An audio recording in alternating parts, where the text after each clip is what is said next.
Assalamualaikum warahmatullahi wabarakatuh. Perkenalkan, nama saya Nurul Huda, NPM 19124888. Di sini saya ingin memenuhi tugas PPLB yang mana disebutkan dengan middle test. Baik, langsung saja ke materi yang sudah dipelajari minggu kemarin, yaitu tentang strategi dakwah Nabi Muhammad SAW.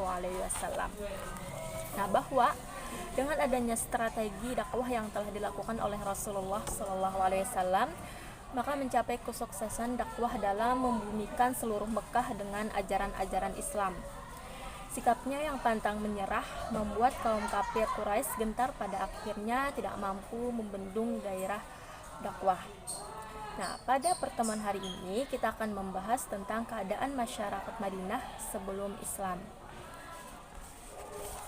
Secara geografis, Madinah terletak antara 39 sampai 400 garis bujur timur dan 24 sampai 250 garis lintang utara.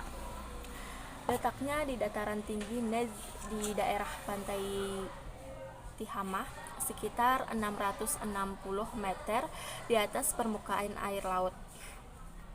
Adapun jarak dari Mekah sekitar 450 km. Nah, sebelum Islam datang, keadaan masyarakat Madinah hampir sama dengan masyarakat Mekah. Adapun beberapa keadaan masyarakat Madinah sebelum Islam meliputi 4 aspek. Yang pertama itu kepercayaan masyarakat Madinah sebelum Islam. Nah, sebelum Islam datang, penduduk Yathrib sudah memiliki agama dan kepercayaan berikut.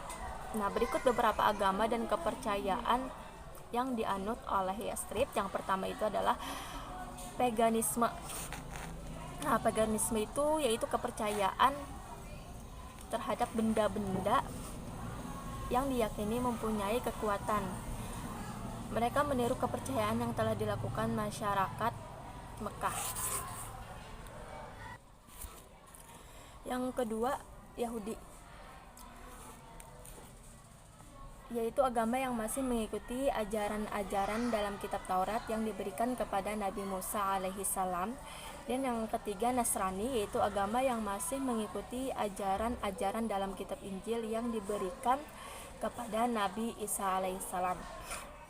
Nah, Yahudi menjadi agama dan kepercayaan masyarakat Yathrib sebelum Islam yang paling banyak dianut. Agama tersebut sebagai agama mayoritas penduduk Yathrib kala itu. Kepercayaan terhadap agama Yahudi bersamaan datangnya para pendatang atau imigran dari wilayah utara yang terjadi sekitar abad ke-1. Dan kedua, Masehi. Nah, para imigran datang ke Yathrib dalam rangka menyelamatkan diri dari penjajahan kerajaan Romawi. Para imigran ini mendapat perlakuan penindasan karena melakukan pemberontakan terhadap kerajaan Romawi. Kemudian agama Yahudi dianut oleh suku-suku di kota Yathrib. Suku-suku yang ada di kota tersebut antara lain Bani Kainuqa, kemudian Bani Nadir, Bani Gakhatan, dan Bani Quraizamah. Nah, keempat suku tersebut menjadi suku yang tetap memeluk Yahudi meskipun Islam telah datang dan tersebar di Madinah. Selain Yahudi, penduduk Yathrib juga memeluk agama Nasrani. Para pemeluk agama ini merupakan kaum minoritas dan berasal dari Bani Najran. Agama Nasrani mulai dipeluk penduduk Yathrib pada tahun 343 Masehi saat Kekaisaran Romawi mengirimkan para misionaris ke wilayah Yathrib pada tahun 343 Masehi. Kekaisaran Romawi mengirimkan para misionaris ke wilayah Yathrib untuk menyebarkan agama tersebut. Nah, dari sebagian kecil kepercayaan masyarakat Madinah sebelum Islam masih mengikuti keyakinan orang-orang Quraisy dan penduduk Mekah. Kemudian yang kedua, kehidupan sosial masyarakat Madinah sebelum Islam. Madinah memiliki dua kebudayaan, yaitu kebudayaan Arab dan Yahudi. Kedua kebudayaan tersebut jelas memiliki tradisi yang berbeda. Awalnya kedua bangsa tersebut berasal dari satu rumpun bangsa, yaitu ras Semit yang berpangkal dari Nabi Ibrahim alaihissalam. Melalui dua putranya Ismail dan Ishak, bangsa Arab melalui Ismail, sedangkan Yahudi melalui Ishak. Mereka berkembang dan menyebar sehingga memiliki kebudayaan berbeda. Kedua bangsa juga berkembang menjadi beberapa suku atau kabilah. Adapun kabilah yang berada di Yasrib atau Madinah yaitu kabilah Aus dan Haras serta kabilah Yahudi. Nah, yang pertama itu adalah kabilah Aus dan Khazraj. Nama Aus dan Khazraj berasal dari dua orang laki-laki kakak beradik dari salah satu kabilah di Arab Selatan. Suku Aus dan Khazraj berasal dari suku besar di Yaman yaitu di Aj. Keturunannya terpecah menjadi dua kelompok yang saling bermusuhan dan berperang. Pertikaian ini telah berlangsung lebih dari 120 tahun. Nah, kedua kelompok memiliki daerah kekuasaan sendiri di Madinah. Kabilah Aus menempati wilayah dataran tinggi di selatan dan timur. Kabilah Haras menempati wilayah dataran rendah di utara Madinah.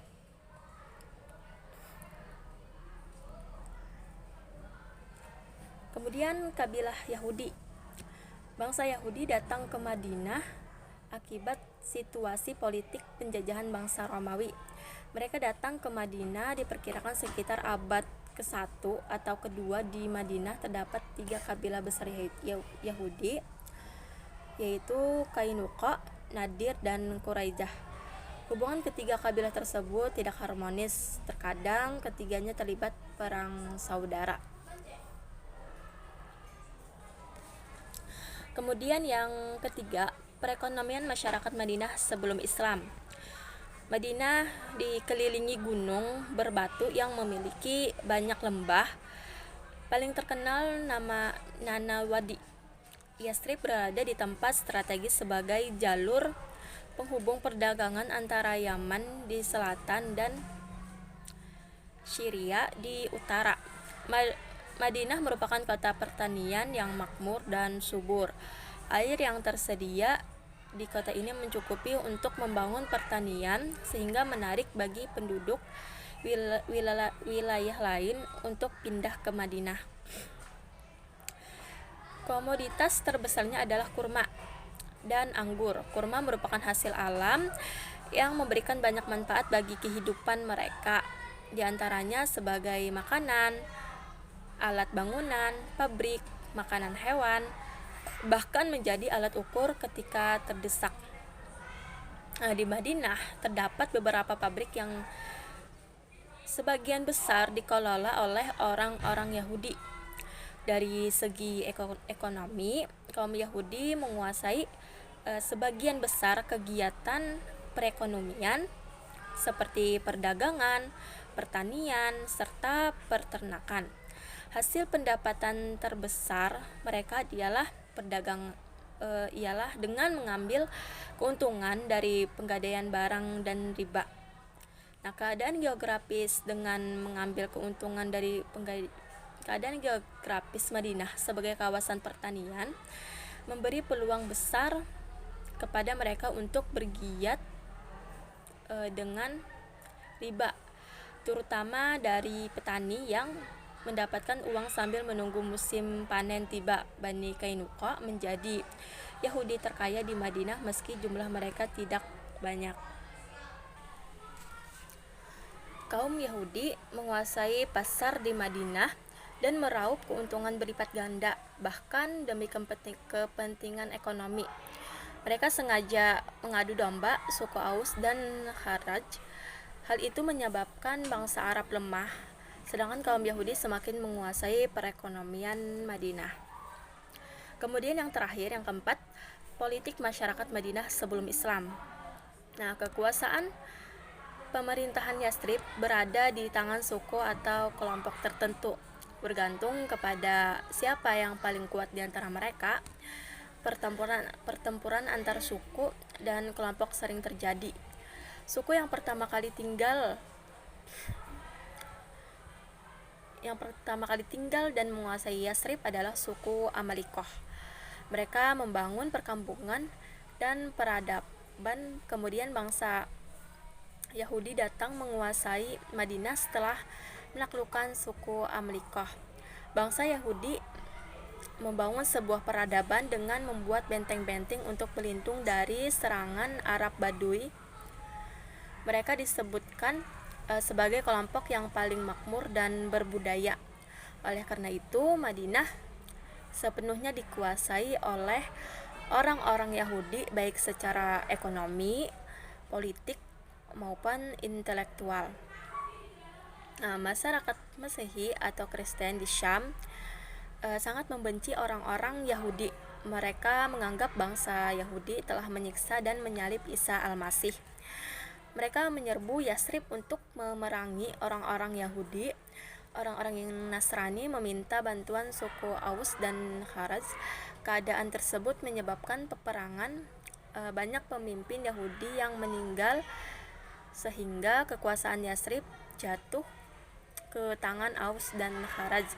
Kemudian bangsa Yahudi berusaha untuk memecah belah kedua suku tersebut karena kekalahannya. Provokasi mereka berhasil sehingga terjadi peperangan yang tidak pernah berakhir.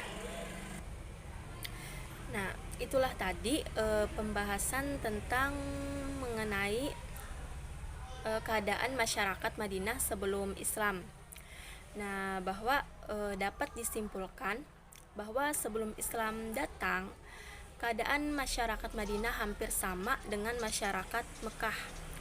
Adapun beberapa keadaan masyarakat Madinah sebelum Islam itu meliputi 4 aspek. Yang pertama itu kepercayaan masyarakat sebelum Islam.